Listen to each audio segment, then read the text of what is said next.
Happy Wednesday. I'm here today to finally film my final wrap-up of the year, I guess.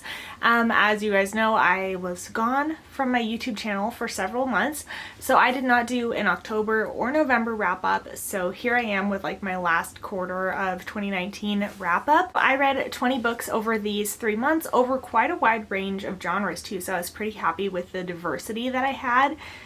And I actually read some of my favorite books of the year during these last 3 months, so I'm really excited to talk about those specifically, and I'll be having a full like best books of the year, favorite books of the year video coming out. I think my next video will be that. I'm also filming super late today. It's like 10:30 at night, which is the latest I've ever filmed a video, so hopefully this is fine. I have my lighting set up today, which I hardly ever do. I almost always use natural light. So it's kind of interesting having a light there, which I'm not quite used to. But anyway, let's go ahead and get into the books. I'll go like month by month and talk about which books I read during which months. So the first book that I read during October was Caliban's War by James S.A. Corey. This is the second book in the Expanse series. I have been loving both of the books that I've read so far. Obviously, I've only picked up the first two, and both of them have been so good. I actually really preferred this one even to the first one. So I gave this one 5 stars. So the Expanse series is following the whole crew of this ship along with some supplementary characters to kind of further the plot along. The galaxy has been very populated throughout all the different planets, the asteroid belts. Everything has been expanded upon, and there's different politics going on within this world. The crew of this ship ends up finding out about a virus that has been made and is starting to spread amongst different space stations, and it becomes like a whole thing. So they are trying to end this virus while simultaneously like exposing the conspiracy behind it. It would be a really great read for fans of Illuminae who are looking to read into more of like an adult version, because it has a lot of the same elements of a really great cast of characters, a government conspiracy. It even has that little bit of a virus aspect that the first Illuminae book does. The way that they develop the political system in this world is just so good. All the different places within space they interact, and their governments are different, and they have like government tensions between different parts of the galaxy. It's just so expansive, as the title of the series would have it be. But I loved the second installment of this series, and I'm really excited to continue on with it. Hopefully in 2020 I'll be able to catch up with this series because I absolutely loved the second one. The next book that I read was Rewind by Catherine Ryan Howard. This is a mystery thriller. So I'm not going to give too much away about the plot of this one because it is a mystery, but I will just basically summarize what it says in the synopsis so you guys don't have too much information. This is following a manager of a hotel on this teeny little coastal town in Ireland, and it's the off season and there's not a lot of people there. There's no one else staying in his little like bed and breakfast kind of hotel thing of different little cottages. He has a hidden camera in the hotel room, and he ends up seeing the one guest that he has get murdered on the security feed, but he can't come forward about it because he's not supposed to have a hidden camera obviously in the hotel rooms. The timeline kind of jumps around between different perspectives, different timelines. There's a lot of different perspectives in this book, and you don't really know how they all tie together until it gets closer to the end. I thought this was a really solid mystery. There was a lot of stuff that really like kind of surprised me. I didn't really see it coming. And in order for me to enjoy a mystery, like there has to be at least one thing that I did not see coming. And I totally was on a different direction, and I think that the author was leading me in a certain way, and that's the way that I went, and I wasn't paying attention to other things going around. But I thought it was super fun and really atmospheric. If you like books set in a small coastal town, I think you will like this book. But I did enjoy all the character perspectives. I thought that there was interesting things done, and it was entertaining. So I gave this one 4 out of 5 stars, as I mentioned. Definitely a solid, fun read.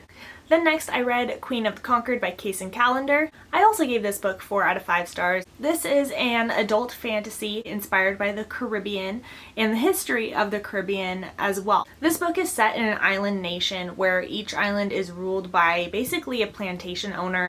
Obviously, it is inspired by true events. All the plantation owners are white and their slaves are black, as was true in history. So this is following a girl who is black, and she is the ruler of an island. And this has come about through a various set of circumstances. Her family was one of the original rulers of the islands from, you know, just the island inhabitants before the Northerners came in and decided to conquer their islands. The conquerors were not happy that there was a ruling family that was black, so they ended up killing her entire family, but she was able to escape, and it happened to be like a series of events that led her to be able to gain control of another island when she was older.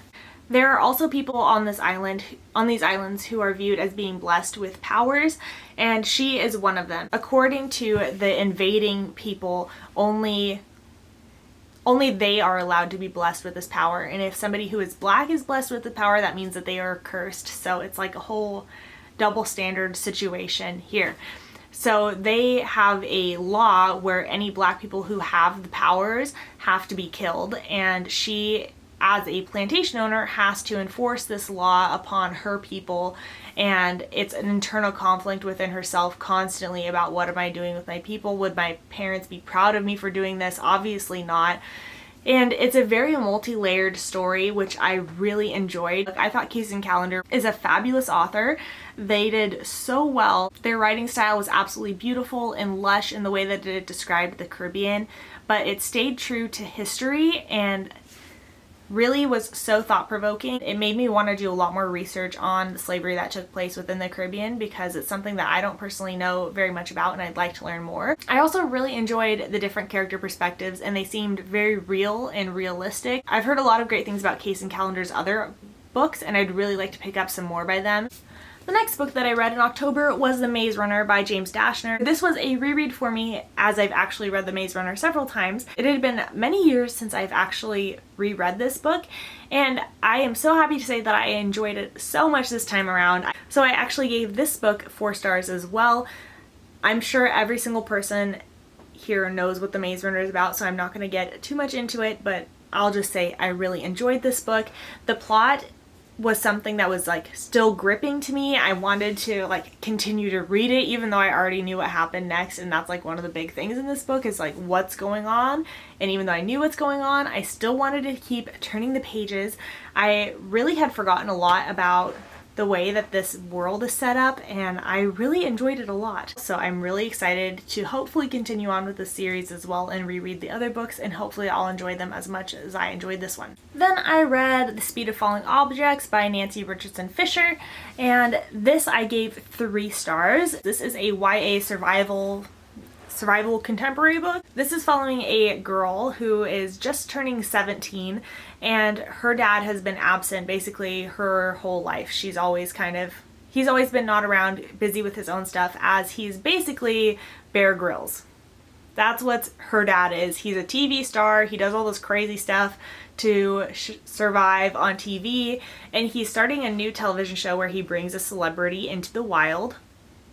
Sound familiar? This time he is bringing like America's biggest teen heartthrob, and he thought it would be a good storyline to have his daughter, who is an American teenager, and have her swoon over this guy in the wilderness while also being clumsy and trying to survive in the wilderness. So basically he's setting up his daughter to be very embarrassed, but she is just excited to spend some time with her dad after so long of him not showing any initiative in her life.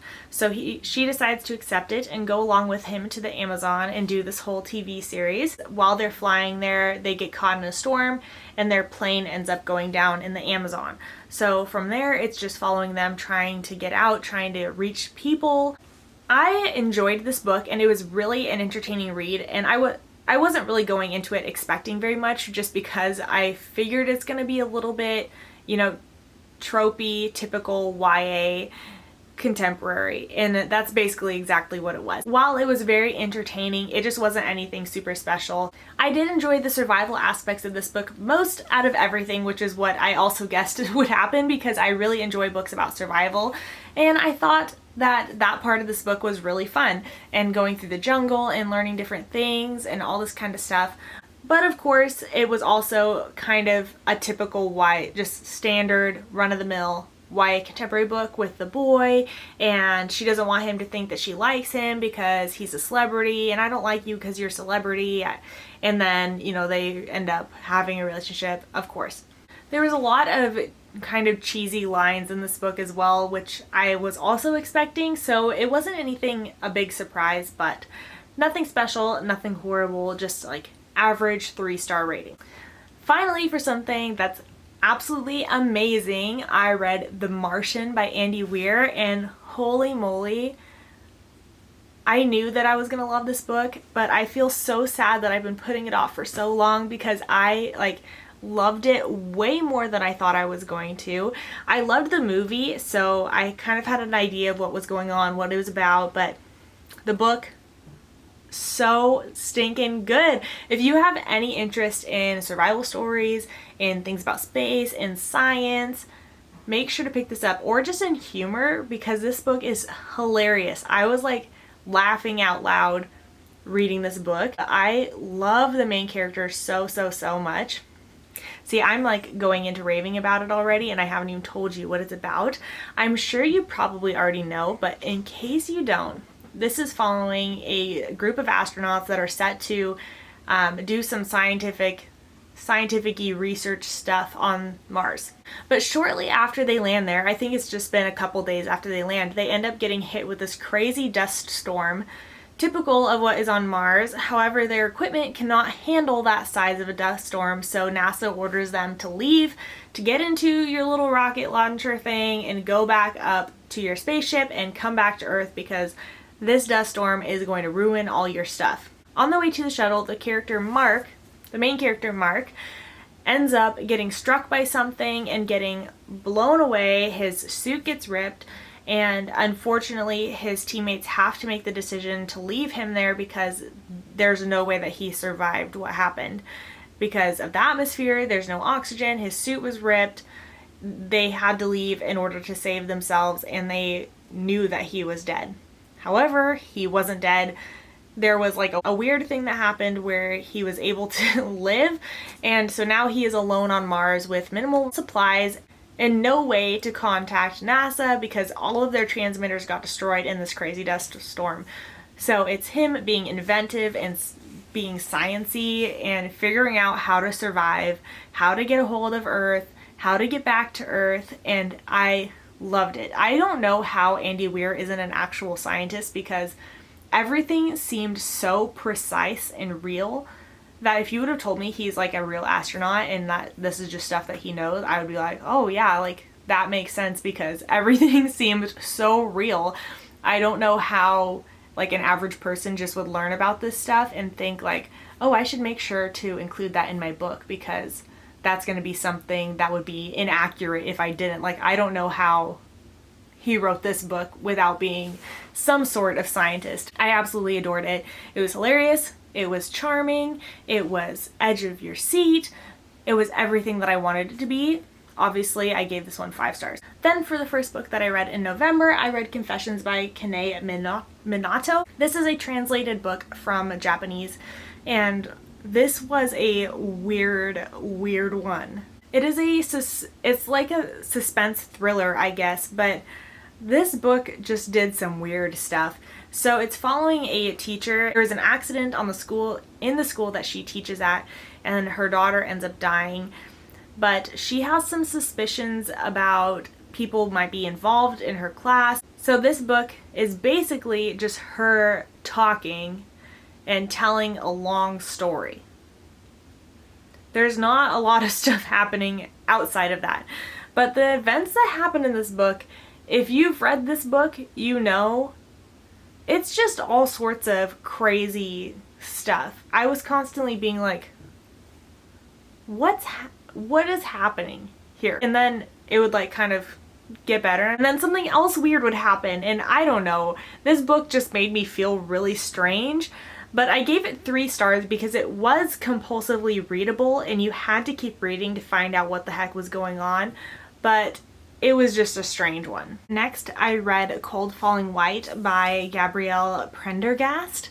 And this is the second book in the Nox Invasions. The first book was called Zero Repeat Forever, and I gave this book 4 stars. I really enjoyed Zero Repeat Forever so much. It's one of the most like underhyped books that I have read. I think a lot of people would really enjoy that, but not very many people have read it. And I think that if you liked The Fifth Wave when it came out, but now you're like The Fifth Wave kind of sucked and you want something better but still similar along those lines, you should read Zero Repeat Forever, because it is like the good version of The Fifth Wave. It's an alien invasion book following a group of kids that were like preparing this summer camp for the kids to come. So they're at this summer camp and they're like getting everything ready for the kids when the alien invasion happens. So there's no kids there yet. It's just only like the teen counselors. They've been like surviving at this camp for a while, and now it's like them, like they're gonna have to be leaving because supplies are running low. And it's just them dealing with the alien invasion. I'm not gonna say much more than that. It also does follow perspective of one of the aliens too. I will say I didn't enjoy the second one quite as much as I enjoyed the first one. It was a little bit all over the place in my opinion. It's following mostly a new character from the first one, but it also does follow the other characters from the other books, but it just seemed like it was doing a little bit too much for me, so I gave it 4 stars rather than the 5 stars that I gave the first book. Still really an enjoyable series, and I wish more people would pick this up because it's definitely worth the read. Then in November, I reread Empire of Storms, which was the next book in the Throne of Glass series that I had to finish up. And there's not really very much to say about this because I have been really enjoying this series for the second time. As I've mentioned a million times, every month I've been rereading a Sarah J. Maas book every month for 2019. I have finished them, and this one was great. I have loved the reread of this series. I think I love it even more the second time around. Basically, pretty much everything after Assassin's Blade, Queen of Shadows, all the books after that have been 5 stars. Nothing is different about this one. 5 stars. So, so good. If you read the first 2 books and you were kind of like, I don't know what's going on here. Even if you read the first 3 books and you're like, I don't really know about this series, it's just not really for me, give it another shot, because Queen of Shadows, Empire of Storms, Tower of Dawn, Kingdom of Ash are like so top tier. They're not even in the same ballgame as the first 2 Throne of Glass books. They're not even at all in that league. But yeah, so Empire of Storms, 5 stars, of course. Then I read Noughts and Crosses by Malorie Blackman, and this was not at all what I thought it was. I thought that this book was a dystopian book about 2 classes of people and like the prejudice between the two. No, this is like an alternative reality, I guess, book. So this is basically if the opposite happened in regards to slavery. The African people had enslaved the European people rather than vice versa, and the effects that that would have on modern day. So this is modern day. However, it's basically as if it's also the 60s, like as far as racism goes, as far as segregation goes, it's that, but reversed, but modern day. So like there's segregated movie theaters, white people and black people don't go to the same school, and in this world the white people are lower class and they are being treated poorly, and then the black people are the upper class who like kind of have the upper hand. So if roles were reversed of what life is actually like in America, which was not at all what I was expecting going into this book. The first like 75 pages, I was like, what am I reading? I don't know why I thought what I thought, but it's not at all what it is. This is an interracial romance story, and the struggles that these 2 kids have to go through being on opposite ends. So for the first like 3/4 of this book, there wasn't very much happening plot-wise. It was just very much world building, setting up what the political system was like, what the characters were doing, their relationship. But then about 3/4 of the way through the book, it really started to pick up, where I was really wondering what the heck is, like, what's gonna happen next. But the first part of the book was really slow to me, not super like engaging. I thought that the premise was interesting, but other than that, I wasn't really super intrigued by like either of the main characters, their relationship didn't really like click with me. But once it got to that, like, there's like a major plot point. Once it passed that mark, I was so invested in what was going to happen between these two characters. So if that sounds interesting to you, I would recommend this book, but just know like the first section of the book, there's not like a ton that happens, but the last part of the book was really great. I don't think I'll continue on with the series based on how it ends. There's not really like what will happen after this. I'm not really super interested in. But it was an enjoyable read, and I give this one 4 stars. Then I read When the Stars Lead to You by Ronnie Davis, and I also gave this book 4 out of 5 stars, but I really enjoyed this one a lot. This is a YA contemporary with a second chance romance. This kind of reminded me of Sandy and Danny from Grease, but like if there was more drama or more conflict that they had to resolve. So this is following a girl who meets a boy on her summer vacation at like this little coastal town, and they have a whirlwind romance where she's like, this is the one, like so deep in love, and then basically he ghosts her. When they're getting ready to leave, he never talks to her again. She doesn't know what happened with him. She goes to his beach house and he's gone. The year after this happens, she is at school and she finds out that he's going to her school now, which is very troubling to her because she feels so heartbroken by what he did to her. And something I really appreciated about this book was that the trust was still broken. It wasn't like she saw him and it was like, oh my gosh, like, let's get back together, I've missed you.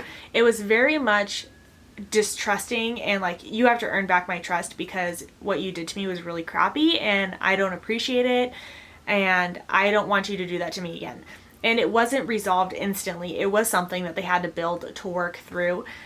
But I really enjoyed this book. It talks a lot about very deep topics like what's it like to be in a relationship with somebody who is mentally ill when you are not suffering from mental illness. It talked about interracial couples, being in a relationship with somebody who's at a different like financial or wealth status than you are. It was just a really well done contemporary. I really liked it. I think this might be Ronnie Davis's first book, but I'm definitely interested in reading more books by her because this one was super, super good. Then I read Neuromancer by William Gibson. This is a classic in the science fiction community, and I gave it 3 stars. So I didn't really know very much about Neuromancer going in. It even is still a little bit confusing to me what was going on in this book. But basically it's following a guy who is a very skilled hacker, and he gets hired by this like mysterious company to do some work for them, and it's basically him trying to figure out, what is this company? What are they doing? Are they responsible for all this weird stuff? I guess it was the first novel to really introduce the idea of cyberspace, and like when we think of cyberspace, what we think of.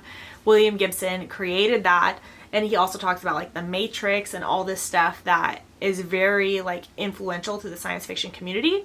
So while this book as a book I did not really enjoy that much, I enjoyed it like a 2-star amount. It was fine, but I didn't hate it.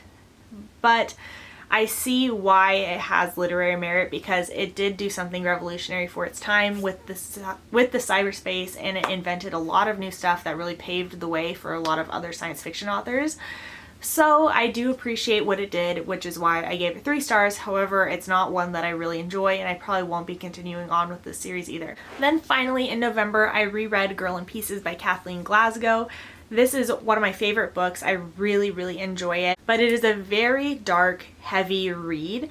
It's following a girl who is starting out in a mental hospital. She has been put there because she had attempted suicide, and she has a very long list of problems that she is trying to overcome and work through, and a lot of past trauma that she's dealing with. The majority of this book takes place after she has been released from this mental hospital, and she is going to like she's trying to reestablish her life in a normal world, like get a job, have a normal relationship, but her traumas are not gone, her problems are not gone, so she's still trying to work through and push past these problems that she has, while at the same time trying to develop a normal life but having like 0 help. It's such a compelling and heartbreaking read, but it offers like so much hope, even though your problems don't instantly go away when you recognize that they're a problem, but there's hope of working through it and finding your place in your life. So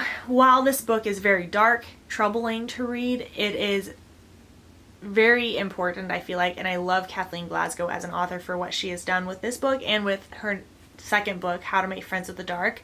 Both of them are incredible. Make sure to look up the trigger warnings for this book because it does have quite a bit of stuff addressed and happening in this book. Now moving into my December books, the first book that I read in December was The Couple Next Door by Shari Lapena, which is deceptively small. I thought this book was going to be like 150 pages. It's 300 pages. Look at how tiny that is. That fit 300 pages into this. So this story is basically inspired by the disappearance of Madeleine McCann, which is a case that's very intriguing to me, and I've done a lot of research about the disappearance of Madeleine McCann. But this book specifically is following a couple who decide to go over to dinner at the couple next door's house, and they make the decision to leave their baby, who is 6 months old, at home sleeping, and just take the baby monitor with them across the street because their babysitter canceled at the last minute, so they don't really have an option, but they still want to go to dinner. But the wife next door doesn't like kids, doesn't want the baby to come over there, and they decide to just go check on the baby once every half an hour just to see how she's doing.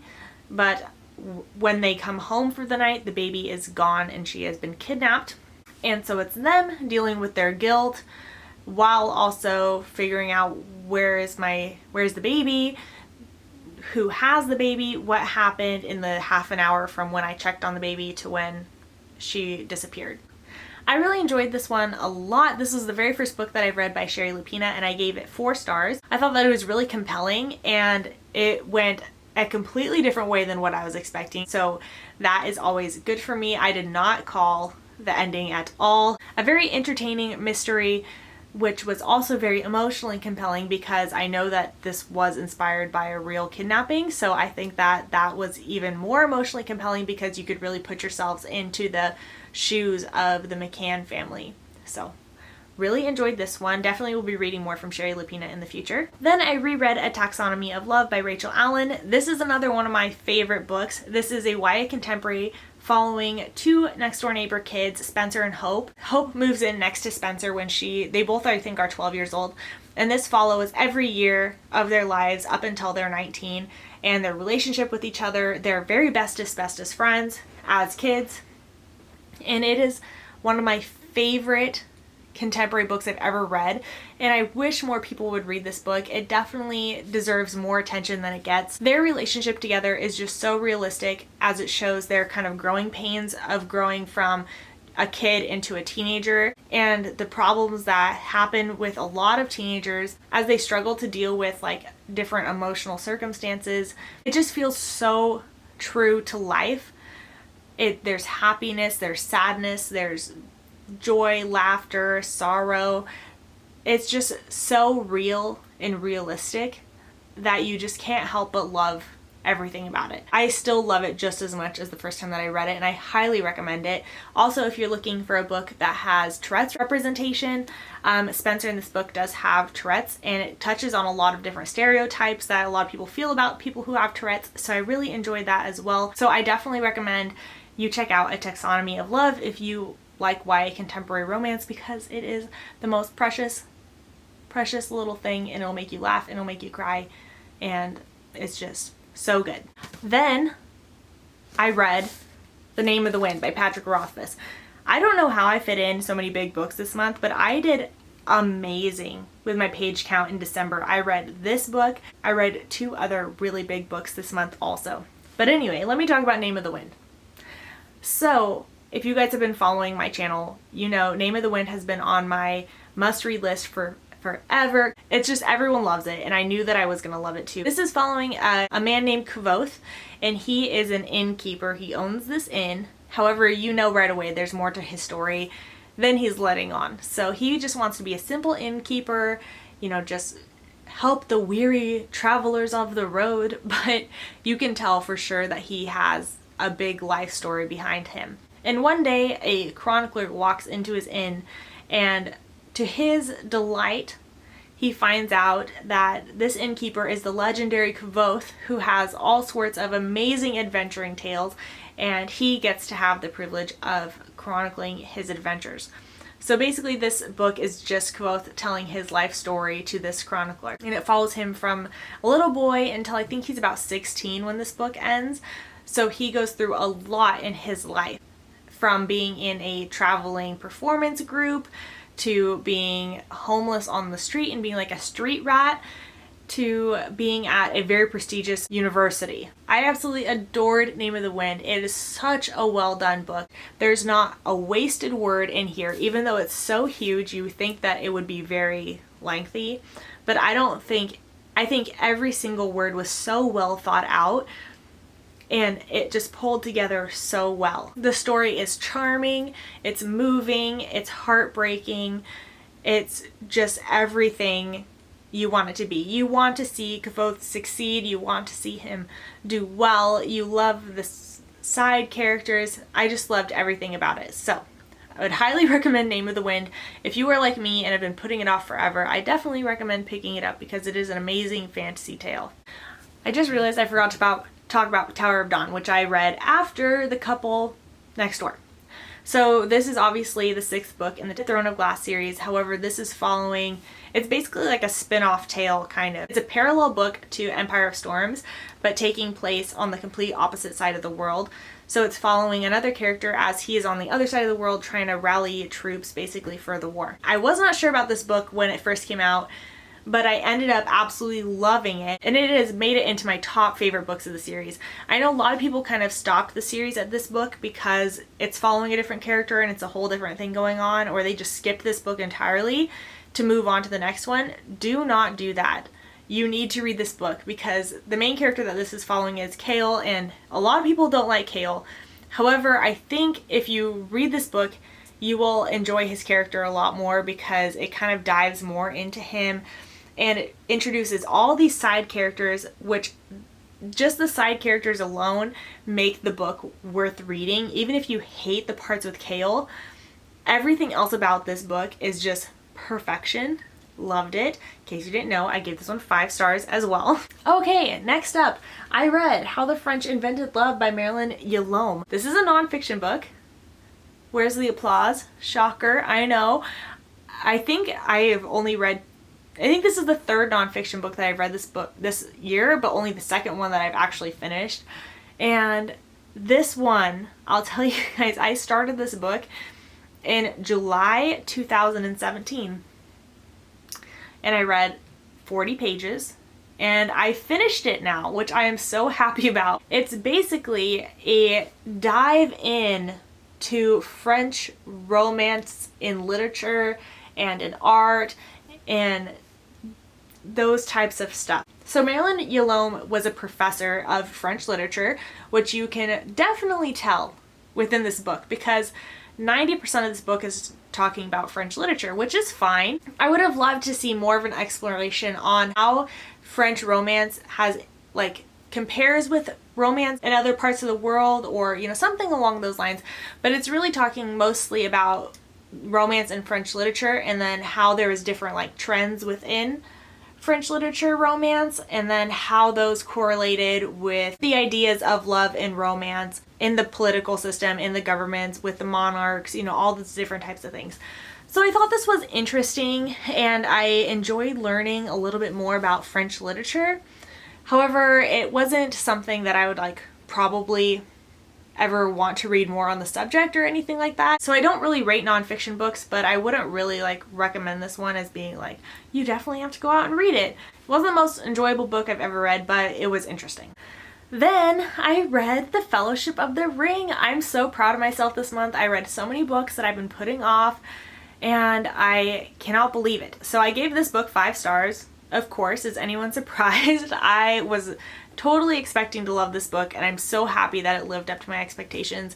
I read The Hobbit, I think last year or the year before, and adored it. I'm so glad that I've actually continued on into this series because I love the world of this book so much. Seeing the hobbits explore the rest of the world is just so enjoyable to me. They're just such a pure-hearted courageous little beings, and I just adore them. I just want them to be so happy, and they're just so cute. I highly recommend picking this up, even if you were scared of classics, because I am not like a huge classics reader. Rarely ever do I read any classics, and it always makes me a little bit nervous to go into them. So far, the 2 books that I've read, The Hobbit and The Fellowship of the Ring, have been so consumable. They're not difficult to understand. They are just so easily readable. They're not hard to follow. They're not confusing. They're just great, and I cannot wait to continue on with the series. Then the one I'm most proud of myself for, you guys, I read Kingdom of Ash in 24 hours. This book is 980 pages long, and I read it in 24 hours. I am so proud of myself. This was the last Throne of Glass book that I had to read before the end of the year, and it was today, which is December 31st, and I'm like, I have to finish this. I was already 100 pages in, which I read last night. So Monday night I read 100 pages, and so I had 880 pages. I just thought, I am going to finish this book, and I did, which I am so proud of myself. And it is perfection. I could not ask for anything better in the series finale to this. I just love it so much. Everything that happens in this book is perfect, and I just would not want to change anything. I just love everything about it. 5 stars, obviously. I have not had to talk about this many books in a long time, considering my reading has been very slow, but I appreciate you guys watching this video, and I will see you guys soon with my best books of 2019 video. I have a ton of videos coming out in January because I have all my end of the year stuff coming out, because I wanted to wait until the 31st so that I didn't have any surprises added to my list. So I wanted to make sure to get all those read and all those finished before I started on like my best books, my, you know, wrap up of my stats, you know, things like that. So you'll be seeing that in the next couple weeks. But I hope you guys enjoyed watching this wrap up, and you can let me know down below what was your favorite book that you read this quarter, because I had a lot of really great ones here. Well guys, thank you for watching this incredibly long wrap up. I'll see you in the next one. Bye.